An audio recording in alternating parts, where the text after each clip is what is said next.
bonsoir, Baïnyoso Bozola Ndanga, Katsa RD Congo Info.fr, Balobi, Ibenge de la presse congolaise et Gradi Mouya, la pièce maîtresse Kandebo Messana Messana Otala. Naye lelo, na ebisa bino na si botali tali déjà na ba Facebook eza roningana, naza na ngandayala.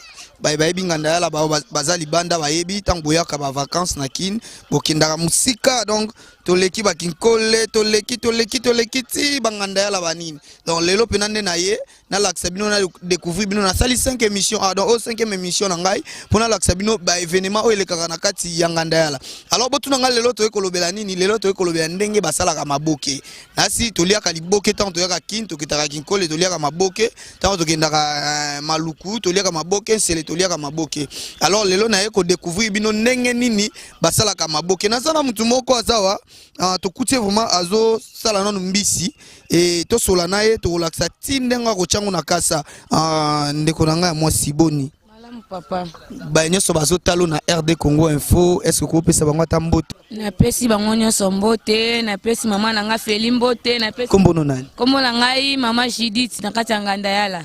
Maman Judith na kati ngandayala lelo Ibenge de la presse akiti a visité bino ndenge makambule ka koto okoko ebisa biso obandi musala maboke na mbulani na bandi musala maboke na 2002 bandi osala na 2002 ti lelo za mama oza na bana ou comment naza na bana 4 donc bana na oboko la bonka na maboke sala maboke na boko la bango na musala maboke na tangsa bango na musala maboke oyo mbisi nini o simbi o na simbi mbisi ngolo.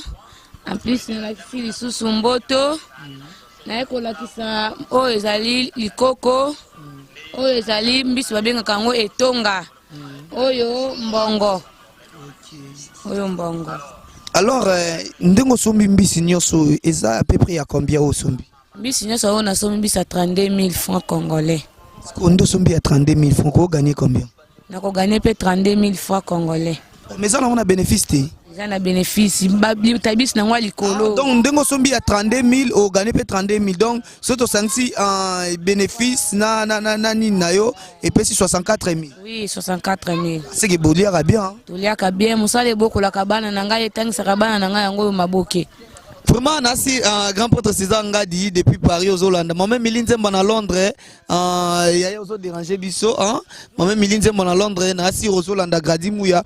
Alors on a quitté vraiment na Laksabino Tisuka. Bomoni denga zosala au préparer pour tchana kasa no. Kasa na betala ngo sosi na bongsango bien ndenge batu bakoya kolia.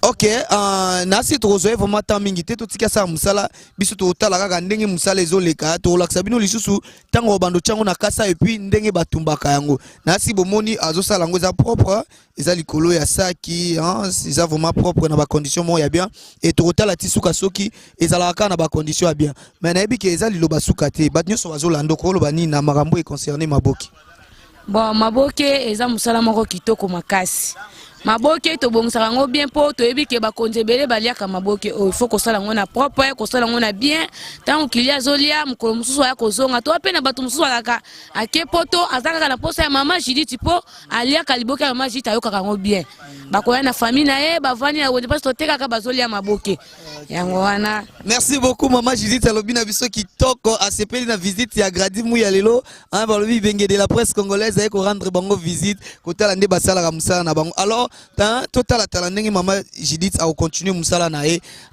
balobi lelo naza na keliki ala te keliki ala kimi Gradi Mouya mais lelo naza na jogo babi jogo na sima kamera po mona ke naza vraiment Ibenge solo na komo coacher na ba jogo ba komo simba ba kamera c'est bino ndenge azo sasa mbisi ndenge azo sasa mbisi sikoyo yo wana déjà assaisonné déjà mbisi na ye mama Judith a comme na niveau ni komi na niveau ya kokanga yango na sina beti yango sosi ndenge bomoni bona zo tiango na likasi olambi yango to ndenge ni toyeba te na lambi te na zo tiango na beti yango sosi kaka na bassin siko nde kolamba nango yango na likasa.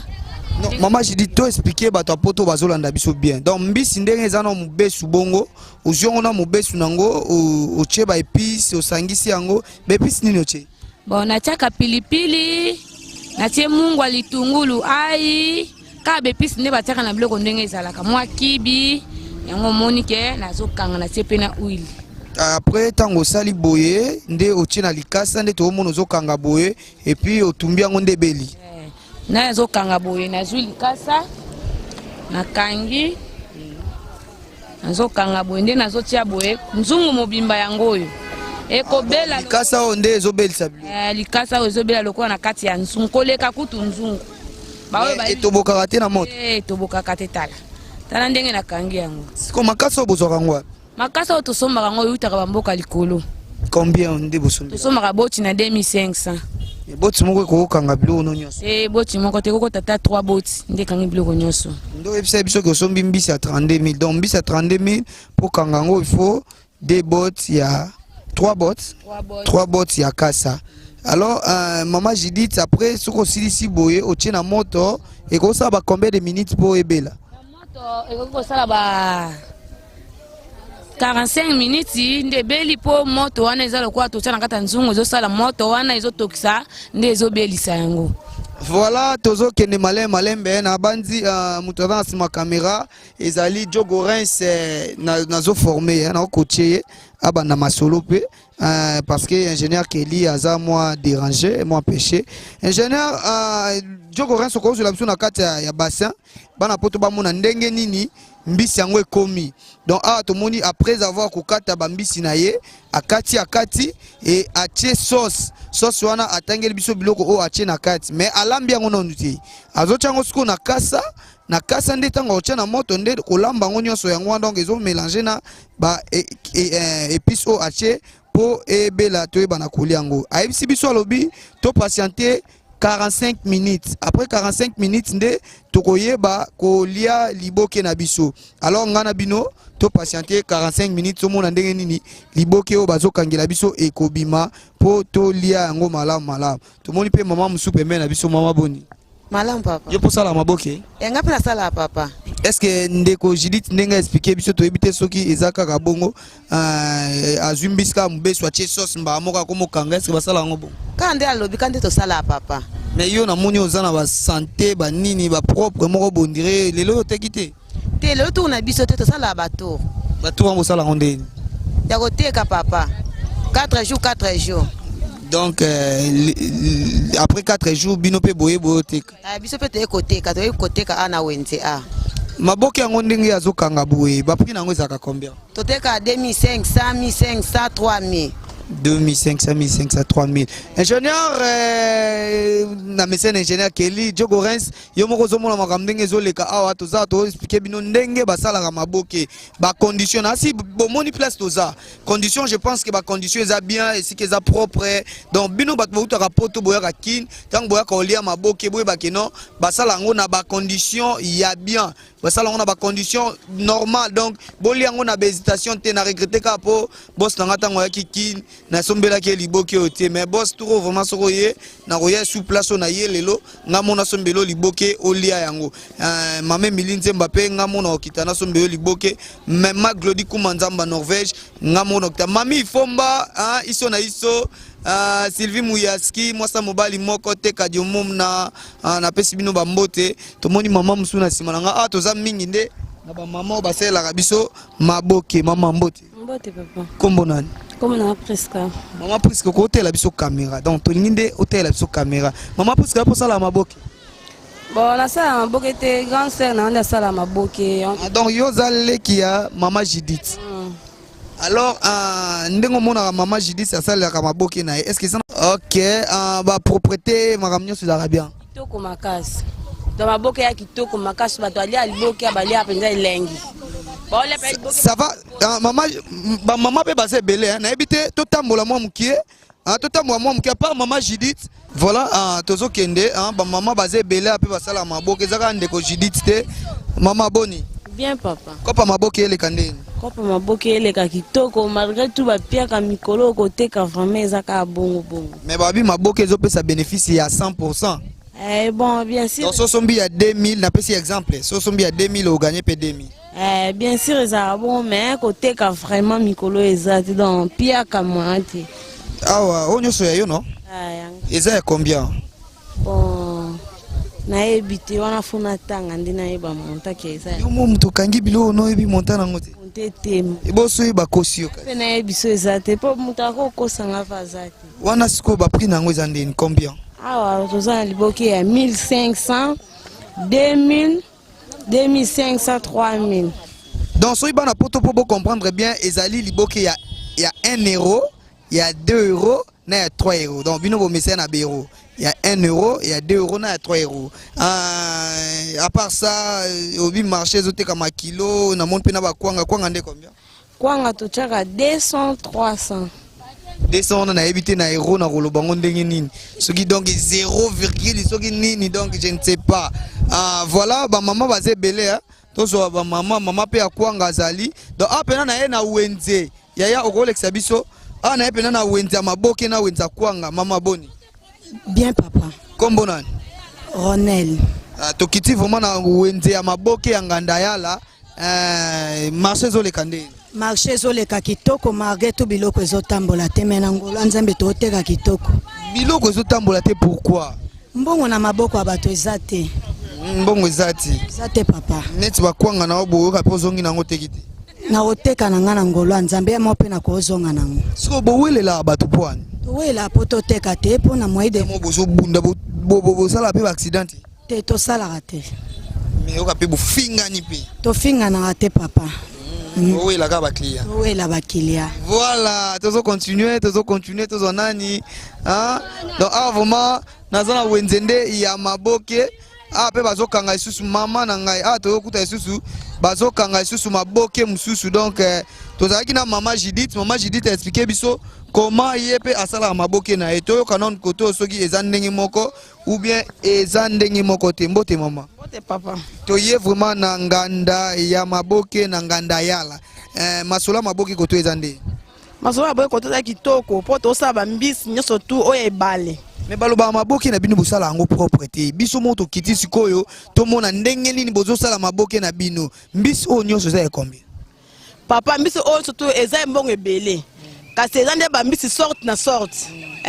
Yo ozana ba mbisi nini? Naza na nzombo oyo babenga yango nzombo. Naza na ngolo oyo babenga yango ngolo. Oyo babenga yango mombete. C'est la sorte tout ambis. Donc nyonso yo toyebi mbisi yo za nango. Sikoyo mama na ngai mbisi o nde osali sauce o tiblo ni na kati. Totie kaka tomate ya mbuma, totie matungulu, totie todo parce be pilipili be pisi nyonso totie na kati. Après mais na ebité to tuni mama Judith kuna est-ce que ndeza bo eza ya kotokisa ma déjà ou bien za na mbesu? O ezali nzungu ya likasa eza mobesu. Lamba mandela kata likasa po yoka guna ngo malamu. Donc ochango na kata likasa nde mama Judith a expliqué biso après nde ebeli tolie yango. Na moto ko sa combien de minutes? Nde be ko sa ta 30 minutes ta 1 heure de to chaka bon po ebela kitoko. Voilà to za awa to c'est la ndenge nini liboke ebelaka donc basi bisi biso 45 minutes. Donc tozo c'est la 45 minutes total la liboke ndenge nini ebelaka. Elongo na Rince Mouya Jogo Rince Mouya azana sima caméra bo mona bino moko toza na wenza maboke dans wenza maboke yanganda yala. C'est bien moi votre humble serviteur Grady Mouya Ibenge de la presse congolaise. On est toujours là pour vous montrer notre beau pays. Congo ndenge nini masolo zo le kaba maboka boyo ozwango su apse na Congo te. Merci beaucoup. Tozela to mona ndenge nini liboke belaka.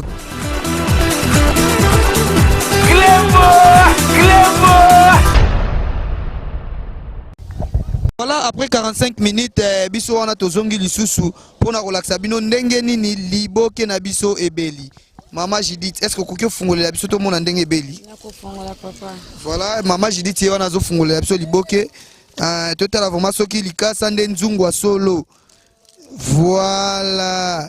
Nasi bozo mona papa fumele biso na kati bien. Ala liboke yango wana liboke na biso ebeli. Donc ndeza bo déjà mtakoli yango. Akoli yango kimia mopongo ye wana. Ozasi ke ebeli bien. Ebeli kitoko.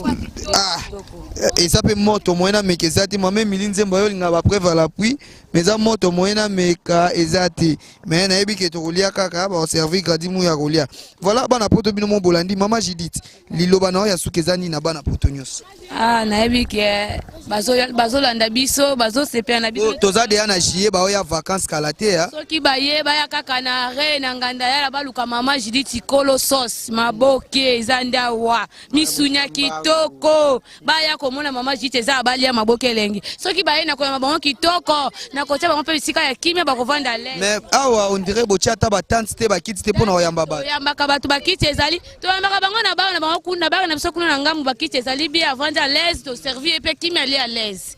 Merci beaucoup, c'est bien moi votre humble serviteur Grady Mouya, la pièce maîtresse Ibenge de la presse congolaise. Kaka ndenge na lobaki na bino na ye kosela bino musala kolaksa bino ndenge nini basalaka maboke boliaka kaka maboke mais boyebite ndenge nini basalaka maboke. Alors moi Grady Mouya, je suis là pour vous montrer oyo bino bozo yeba te basalaka ngo ndenge nini na bakini réalité naza on a toujours na bosanité grand prêtre César Ngadi Kleboa, mon boss c'est que je salue na bosanité mame milinzemba na Londres motema tous pepele ya mbetolo Glody Kuma Senzamba Norvège na bosani yote batu nyonso basutenaka Grady Mouya mami Ifomba kabaka bangu chiku na les champions yo na ko bosano jamais na Suisse vraiment boza na kati ya motema venanga maima imona champion maima imona na bosani yote Likofa Beach na bosani binote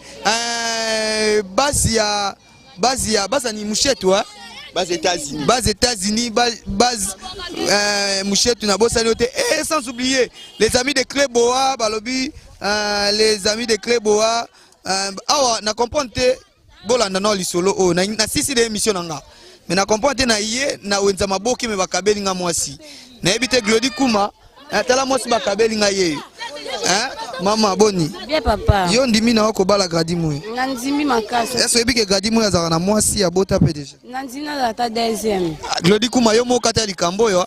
Kata likambo donc na ye bakabeli nga mwasi bakabeli nga mwasi mo pa ndimi na ye. Andimi ne ba condition.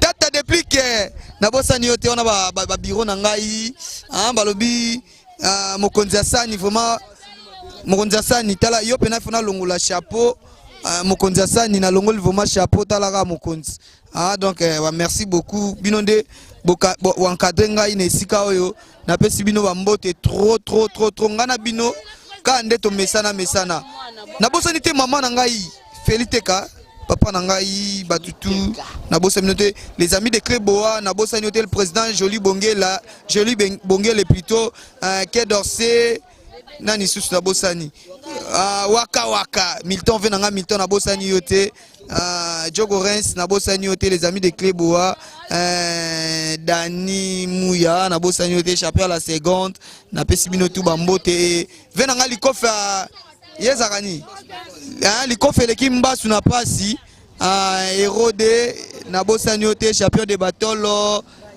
bataboka mabanga bébé Sims na bosani sunani kombo mama Viviane baze belé nani mama Onel na bosani binote vraiment mabanga eze belé mama Tibal na pesio bambote sikozali mabanga eze belé ngana bino na bino ozonga suswa lokwa mokonzi Chims apesi nga permission mokonzi Asani plutôt apesi nga permission na ozonga lisusu wana yebi ke na ngolu ya bakonzi esikoyo ba apesa nga lisusu faveur ya osala émission parce que biso pena bakonzi batosaka biso donc bakonzi batosi biso Glody Kuma na ozelaka yo mame minti bato ya parce que bakonzi bapesi biso de permission ya osala ba émission c'est pas donné à tout le monde oye pena esika oyo ezali site oyo mokonzi mboka site présidentiel bat filmaka batu nyonso te mais biso Grady Mouya to kiti wana bakonzi mboka bapesi biso autorisation bafumu bapesi biso autorisation bakonzi mapinga na biso bapesi biso autorisation to sali oyo tolingaki to sela bino. Alors merci à toi Diogo Rens, sans oublier le général qui est la Zola équipe Mobimba RD Congo Info na pesi bino mbote. Merci, bye.